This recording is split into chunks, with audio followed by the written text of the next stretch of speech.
Hello, and thank you for watching the FM Systems FM Interact Stacking Module information series. Today we're going to be covering the stacking management within strategic planning.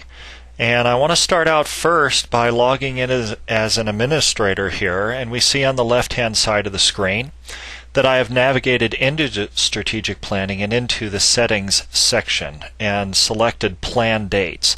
This is kind of where we start. You define your plan dates and a date header for up to 6 future dates, and in this case we just did it by year, going from 2014 all the way up to 2019. Once you've defined your plan dates, and we see here we can even increase this number if we needed to, then we go into default forecast methods. So here's where our plan date headers come into play. And our forecast methods are detail, existing with percent growth, and then as you go out into the future, purely percent growth. And you can define what that growth is over here. So you would save those settings there. Inside of the default markups, we are defining that 45% of the space is going to be secondary circulation, 10% core, and 5% exterior walls and vertical penetrations, etc. Of course, you can modify these as is necessary. The next thing that we go in here to define are what the space markup terms are. Okay, so we see assignable, secondary, usable, building core, so on and so forth. So we're just defining some standard BOMA space markup terms in this case. And then lastly, what's set here is because the stacking management is a .NET program, it needs a service URL and a service key. And this can be provided to you by our tech support group in order to help you to get this set up within your system. Of course, if you're using our default sales demo, it should already be set up for you, and all you have to do is log in as an existing user and you should be able to get right into stacking. Before we get into the stacking portion itself, I want to briefly discuss two views, and that is headcount forecast and space forecasts.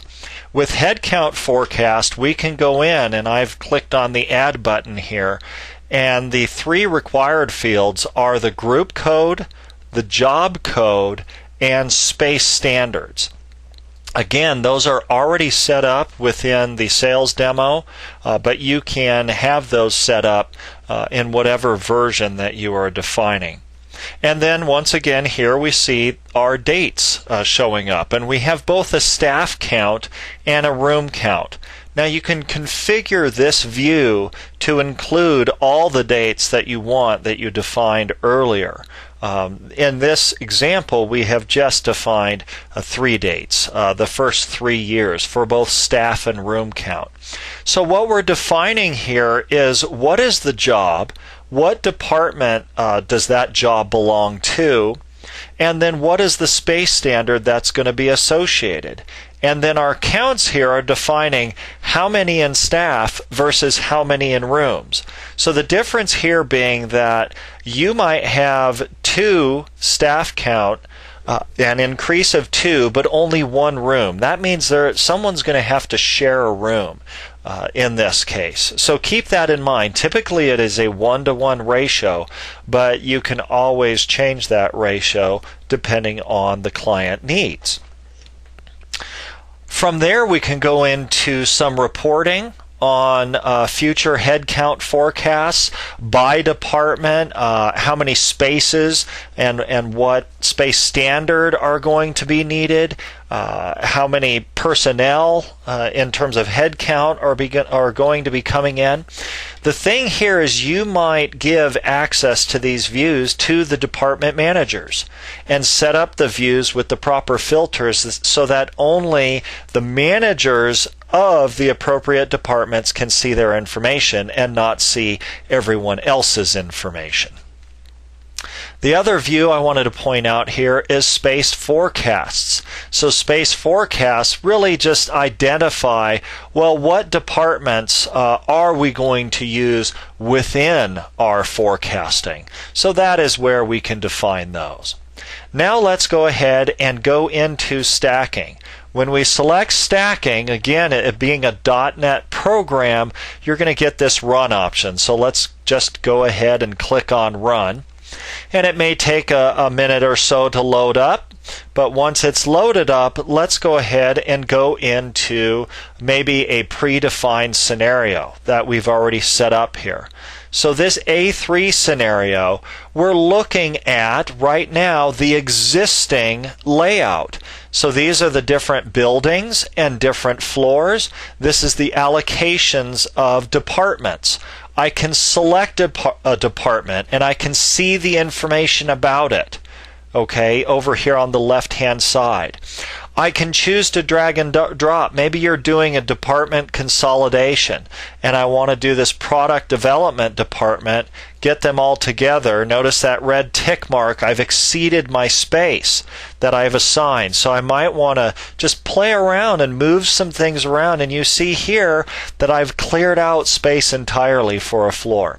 So now we can make decisions such as getting out of a lease with an early break option, so on and so forth within the system. We can also, if I go back to the scenario, we can look at future plan dates. So again, based on what you've defined in the system here, not the headcount forecast, so that's a separate application. Keep that in mind, but I can go out maybe to 2016 and look at what I've done. I can right-click on any of these and I can change the size. I can split them up so I can divide them between different floors. And if there was growth involved, I might change size per that particular growth. Once I see a floor is beyond the tick mark, I might want to start moving some groups out and making those changes within the system.